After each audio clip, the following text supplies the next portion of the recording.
Namdev Shastri ऑफिशियलला subscribe करा. सिद्धांत ऐका, आनंदी, निर्भय व सुखी व्हा.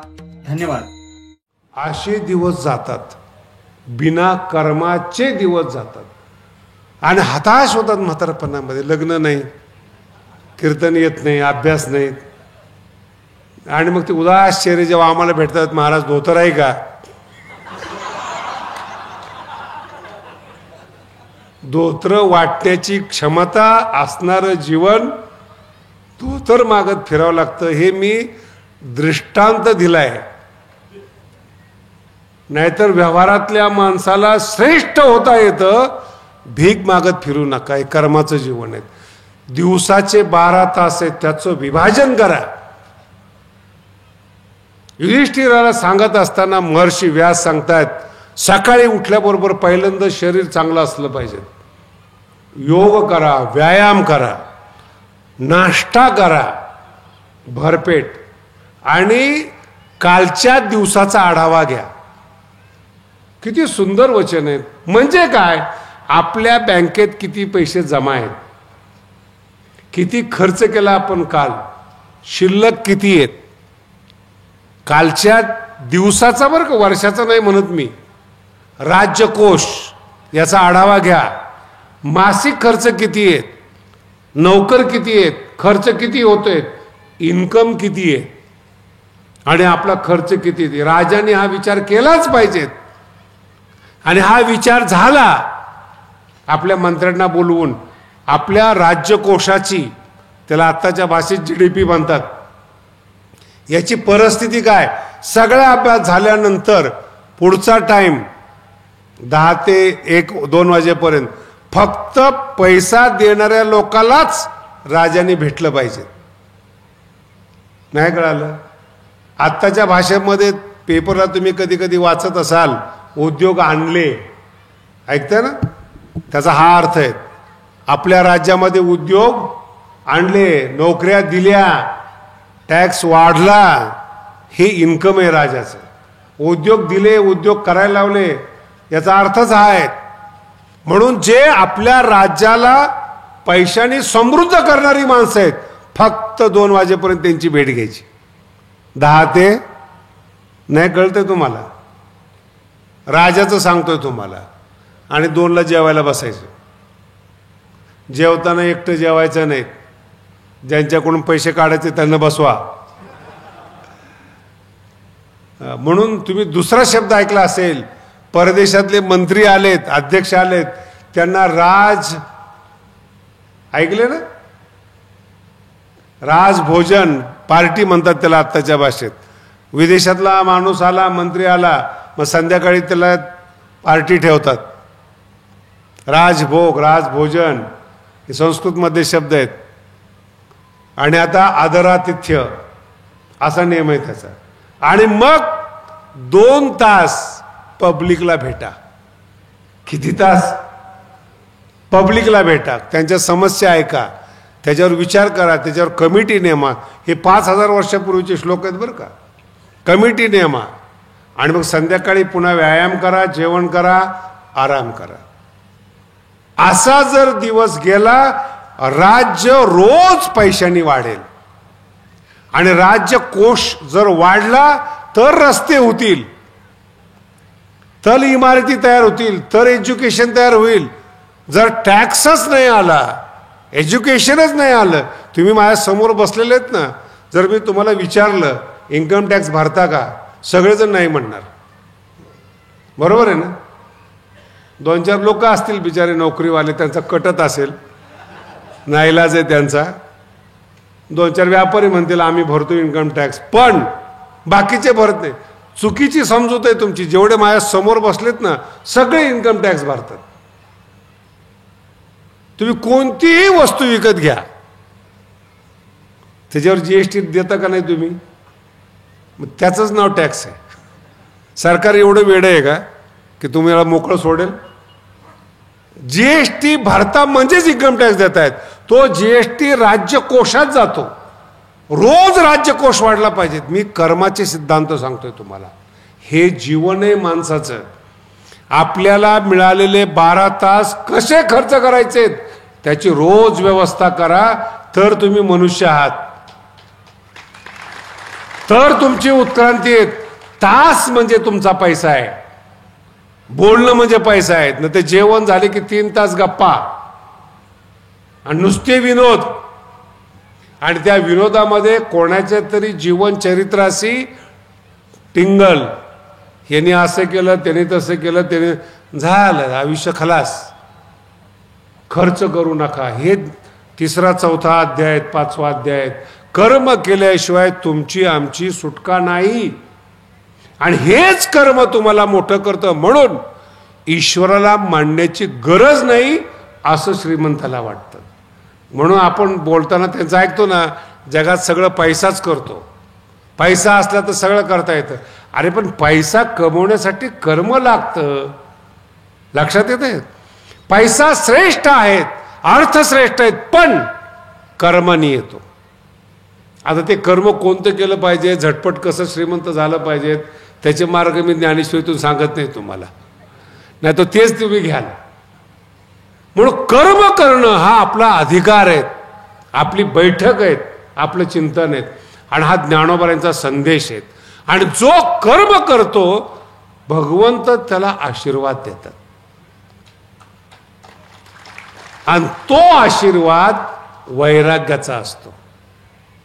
तुम्हाला 18व्या अध्यायातली ओवी सांगतो कर्माचं कसं महत्व आहे. ज्ञानोबा कर्माचं महत्व सांगत असताना सांगतात, स्वकर्म कुसुमाची वीरा. किती गोड शब्द आहे बघा. स्वकर्म, जे तुम्ही तास खर्च करताय तेच जणू फुलं आहेत. एवढा मोठा सिद्धांत पृथ्वीवर तुम्ही पुन्हा ऐकणार नाही. स्वकर्म ज्ञानोबांचा सिद्धांत आहे. स्वकर्माची, स्वतःचं केलेलं कर्म, दैनिक कर्म, भगवंत म्हणतात तेच माझ्यासाठी फुलं आहेत. स्वकर्म कुसुमाची, आणि ती कुसुम जेव्हा तुम्ही मला अर्पण करता, मला पूजा होते माझी. आणि ओवी पहा कशी, मंदिरात जायची गरज नाही कर्म करणारा, सर्वात्मका ईश्वरा, कणाकणामध्ये वास्तव करणारा ईश्वर, कणाकणामध्ये संपूर्ण जगतात वावरणारा ईश्वर, त्याची जर तुम्हाला पूजा करायची असेल तर कर्माचं फूल अर्पण करा त्या स्वकर्म कुसुमाची. आणि तो ईश्वर कोणता आहे, मंदिरातला नाही आहे, सर्वात्मका ईश्वरा, स्वकर्म कुसुमाची वीरा. शब्द आहे का, पूजा केली. पूजा केली तर थांबा, सरसकट ओवी म्हटली ना तर विचित्र होईल, घास पेलवणार नाही तुम्हाला. सर्वात्मक ईश्वराची स्वकर्मच्या फुलांनी पूजा केली. भूतकाळ आहेत, पूजा केली. स्वतःच्या कर्माने ईश्वराची पूजा केली. अपारा तोषा लागी होय. भगवंत म्हणतात मला त्यांनी प्रसन्न केलं. फार छोटा शब्द आहे बरं का, मला त्यांनी प्रसन्न केलं. तुम्ही इतकं हलक्यात घेऊ नका या प्रसन्नतेला. नेता जर प्रसन्न झाला ना 1 कोटीचं काम देतो. ही प्रसन्नता शब्द कळला तुम्हाला, प्रसन्नता कशी. एखाद्या कार्यकर्त्याने चांगला प्रचार केला, आत्ताच्या भाषेत लीड दिलं, व्यवस्था केली, किंवा 2-3 कोटीचे कामं वशिल्याने दिले जातात. तो जो वशिला आहे ना तो प्रसन्नतेला वशिला म्हणतात. खुश आहे म्हणून काम दिलंय, लक्षात आलं. खुश, कोण खुश आहेत, नेता खुश आहे. तसं सर्वात्मक ईश्वर जेव्हा खुश होतो आपल्या कर्मावर, तेव्हा वैराग्याचा आपल्याला आशीर्वाद देतो. एरवी वैराग्य मिळतच नाहीत, वैराग्याचे नाटक करता येतात. स्वकर्मा अपारा तोषा लागी होय. आणि भगवंत म्हणतात मी एकदा प्रसन्न झालो की त्याला वैराग्याचा प्रसाद देतो. वैराग्य, आपण त्यागी आहेत, वैराग्यवान नाही. दोघांचा फरक लक्षात ठेवा. लग्न केलं नाही, त्याग केला. एकादशीला जेवत नाही, त्याग केला. कांदे खात नाही, काय मोठा त्याग आहे, पण जाऊ द्या. कांदे लसूण न खाता एवढा बदमाश आहेस, जर खाल्लं असतं तर काय केलं असतं बाबा. फार अवघड आहे. मी एका घरी गेलो, तिथं गेल्यानंतर आदल्या दिवशीच्या कीर्तनकाराने स्वतःहून स्वयंपाक केला होता. राहिलेला स्वयंपाक त्या घर मालकाला दिला. आम्ही गेलो त्या घरामध्ये, ती बाई सगळं स्वच्छ करून बाहेर निघाली. आम्ही चहाची वाट पाहतोय.